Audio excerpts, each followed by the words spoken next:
আল্লাহ বেজ্জতি করেন না এই দুনিয়ার মাটিতে। আল্লাহ বেজ্জতি হওয়ার আগে যেন আল্লাহ মৃত্যু হয়ে যায়। আল্লাহ আল্লাহ আমি আমার কাজটা করেছি, মানুষের কাছে গিয়েছি, জয় পরাজয়ের ফয়সালা হচ্ছে উপরে হয়, জনতা সিদ্ধান্ত নেবে। আল্লাহ আমাকে সুযোগ দিয়েছে, আল্লাহ আমাকে দায়িত্ব দিয়েছে। আল্লাহ আপনি রহম করুন, এই দায়িত্বের মধ্যে আপনি কল্যাণ বর্ষণ করুন। আপনি যাদের জিম্মা আমাকে দিয়েছেন, আমি তাদের জন্য উত্তম জিম্মাদার হইতে পারি। আল্লাহ আল্লাহ আমার দ্বারা এমন কোনো কাজ করায়েন না যে কাজের মধ্য দিয়ে আল্লাহ আমি বেজ্জতি হই। আল্লাহ আল্লাহ আপনি সম্মান দেওয়ার মালিক, আপনি নেতৃত্ব দেওয়ার মালিক, এবং আপনি নিশ্চিত নির্ধারণ করেন কে জমিনে নেতৃত্ব দিবে, কে সম্মানিত হবে, কে বেজ্জতি হবে।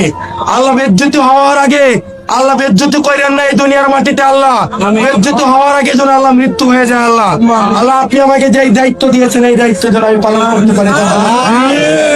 আমি ব্যক্তিগতভাবে হাসনাত আব্দুল্লাহর জন্য এই দোয়া করি, তাকে যেন আল্লাহ তাআলা লিডার হিসাবে কবুল করে এবং কি সিরাতাল মুস্তাকিমের উপর চলার তৌফিক দান করে। তাকে যেন আল্লাহ সঠিক লিডার হিসাবে বাংলাদেশের জন্য কবুল করে নেয়।